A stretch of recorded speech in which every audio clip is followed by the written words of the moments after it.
Hi and welcome back. So on today's video, I shall be posting a compilation of several videos from TikTok of women, maybe a man or two or none, explaining stories, crazy stories of their exes or previous relationships. So enjoy. For now, I don't have an exciting story to tell unlike them, so let's enjoy their story, and maybe if you have a story you can comment down below. Enjoy.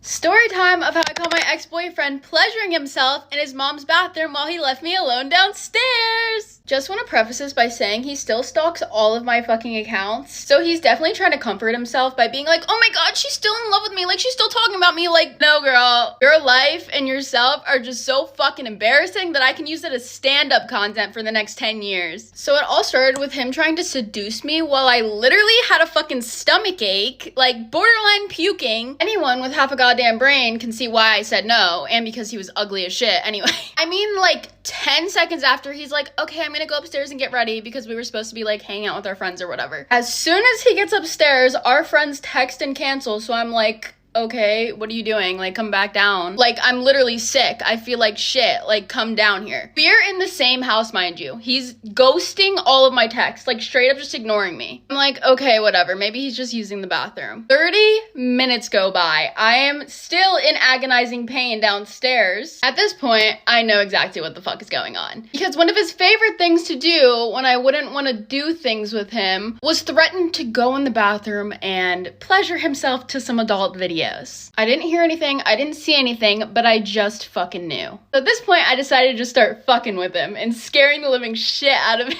Because literally, you're just fucking weird. Like, it wasn't even the fact that I was, like, upset about what he was doing or anything like that. It was just accepting the fact that I'm with someone who's literally a fucking loser. So I decided to FaceTime the little fucking freak. Tell me why. Tell me why I heard his footsteps go from his mom's bathroom to his bedroom before he hit answer. And he's all like, no, babe, I was taking a shit. Like, sorry, I'll be down in like 20. Keep in mind at this point, it had been an hour. Over an hour, actually. He hangs up the phone and I hear his footsteps go back from his room to his mom's bathroom. Obviously. At this point, I'm thinking to myself, Lauren, you are dating a fucking weirdo. Like, you need to get the fuck out of this house right now. Like, what are you doing? I know you all are gonna ask me, like, why I didn't just go upstairs and, like, find out for myself or whatever. The things that I would have seen if I went upstairs are things that I could never unsee in my entire life, and I was not trying to do that to myself. Thank you. Another 20 minutes goes by, so at this point, it's, like, almost 2 hours, basically. He finally comes downstairs, and I look at him with a smile, and I say, did you have fun? When I say, to this day, I have never seen a man so fucking nervous, shaking in his boots in my entire life. He's like, what do you mean? Like, oh my god, ew. And you know when, like, someone's just so motherfucking weird that you almost feel unsafe around them? That's about how I was feeling. So I literally acted like my phone was broken and I got the fuck out of there. He chases me to my car. He stands in front of my car, he's blocking the doors, he's fucking doing all this shit. I'm like putting my fucking keys like in my car, like turning it, like just trying to get the fuck out of there. I literally yell out the window like, move or I'm gonna fucking run you over. And he's like, no, what's wrong? Like, stop, please. I literally just floored it and got the fuck out of there. Holy shit. Hate to be this bitch, but go to part 2. I remember me and my ex broke up one time and got back together, and then I saw in his Snapchat story memories that he took our photos and burned them like it was a movie scene or something, like a dramatic little bum. In that moment, I knew, I said, yeah, I really got to leave him this time. This is a loser. Hey guys, this is things that my ex did and I stayed. So I would say that I'm the most beautiful girl in the world, and he said, how can I say that when Zendaya exists?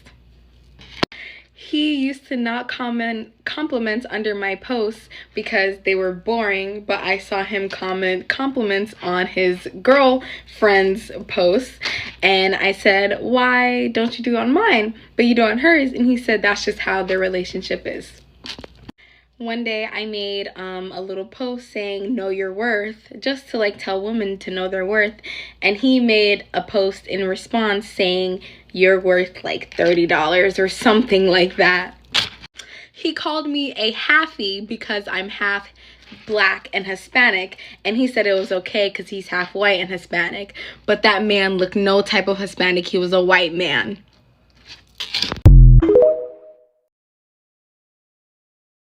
I want to know if anybody out there has a sillier cheating story than the one that I'm about to tell. In high school, I was dating this guy, whatever, but the context is right before we started hooking up, started seeing each other, I developed a vocal injury. I got what's called vocal nodules or nodes, as popularized by the movie Pitch Perfect. And you get nodes if you misuse your voice or you talk too much, which is what I do. And I had to get a surgery, like big vocal surgery. So I'm dating this guy and it's great, it's so fun, we have a lot of fun together, whatever, but eventually my surgery approaches. When you get vocal surgery, the doctors, they tell you, they're like, this is a very serious surgery, we're going in with a laser onto those little cords of yours. The big thing though is that after a month after the surgery, you can't talk, you can't laugh, you can't cry. Anyway, let's get to the cheating. Things are going great for months until I get my surgery. Okay, so the next day I'm coming out of my fucking anesthesia, coma, I'm still drugged up. I wake up, I'm in my bed, and I get all these texts. Let's call this guy Steven. Hey, I heard that Steven was seen hooking up with his ex last night. They were making out on the beach and then they went to his car. I'm still on the pain meds, right? So I'm like, what? Oh, also he had texted me the day before, or 2 days before, being like, do you want to go to the beach tomorrow with this big group that was going? And I was like, oh babe, remember my big major surgery is actually tomorrow. And he was like, right. At that same beach event or whatever, he was allegedly seen making out with his ex. I text him and I'm like, I heard that you cheated on me. He immediately texts me, calls me, blows up my phone. He calls me, I'm like, I can't answer your call. I actually famously can't talk for the next month. He's like, right. Let me pick you up. Let's go on a drive. So we go on a drive and I bring my whiteboard because again, I can't talk. I'm literally writing on this whiteboard in his car, did you cheat on me with your ex? And he's like, no, oh my God, that's a lie. They're trying to tear us up. And I go home and a few more hours pass. I text my friends and I'm like, I don't know guys. He says that that's a rumor. One of them vaguely knows his ex-girlfriend and texts her and is like, hey, this girl Maddie who's seeing your ex, blah, blah, blah, blah, blah. Ex-girlfriend is like, I had no idea that he was seeing somebody new. Yes, we definitely hooked up. I sent him those screenshots and he immediately is like, I'm coming over. He comes over, I'm still in PJs, recovering from major surgery, whatever. I open the door, I'm silent. I open the door and he just starts bawling. And he's like, I'm so sorry. I missed you because you were getting surgery and you couldn't talk to me. I just really wanted you to be there, but you couldn't because you were in surgery. But again, I am medically forbidden from speaking, right? So this guy, he's on me and he's sobbing and I just have to push him off. Give him really intense eyes because I can't talk. And I look at him and I go like this. He's like, no, Maddie, please. And I'm literally like, this man is on his hands and knees and I'm not saying a word. And I open the door and I point. I just point to the door. And then he left. He used to send me pictures of other girls on Instagram and tell me that I would look so much better if I did my hair or my nails or whatever like the girls in the picture. Yeah. Namely, Jordana Rianne, from Love Island. He would send me her all the time, to the point where I literally blocked the poor girl because every time I saw her on my explore page, it would make my asshole itch. He used to compare me to other girls all the time, actually. One time I was cleaning out my makeup drawer whilst we were on FaceTime. I was showing him all the makeup that I'd accumulated in storage. And do you know what this man said to me? He looks at all my makeup and he goes, my ex-girlfriend was naturally pretty. She didn't need all of that. Bro.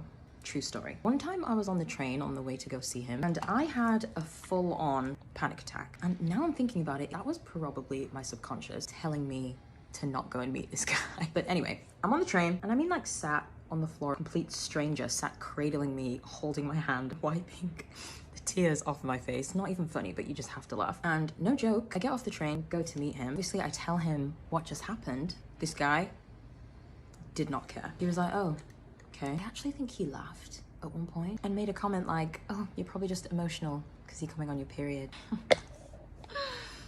Yeah. Oh, and not only that, he had tried to call me a couple times whilst I was on the train. Obviously, I was kind of busy at the time. So, I didn't answer. And he got mad at me because I didn't answer his calls. whilst I was having a panic attack. He used to make really inappropriate, kind of degrading comments about me to his friends whilst I was saying that. Or sometimes we'd be out, again, table full of people, and he would just blurt out private, personal information about me that I had literally asked him not to share with anyone. But did he care?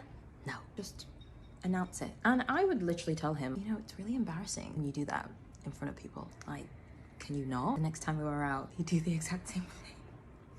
Don't ask me why I put up with it, because I don't have an answer. Anytime I would call him out on something or tell him that something that he did had hurt my feelings, he would get mad at me for being mad at him for what he had done wrong to me.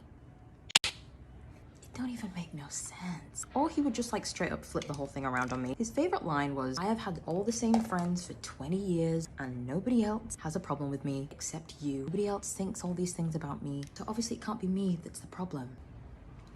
Yeah. Now I'm saying all this out loud, I realize how nuts I was for letting somebody ever treat me that way. It wasn't until now that I started seeing somebody that has decorum, home training, respect for women, manners, sense, basic human decency, a conscience, and morals. What was I saying? Yeah, wait. It wasn't until I started dating a good guy that I realized how whack all that behavior really is.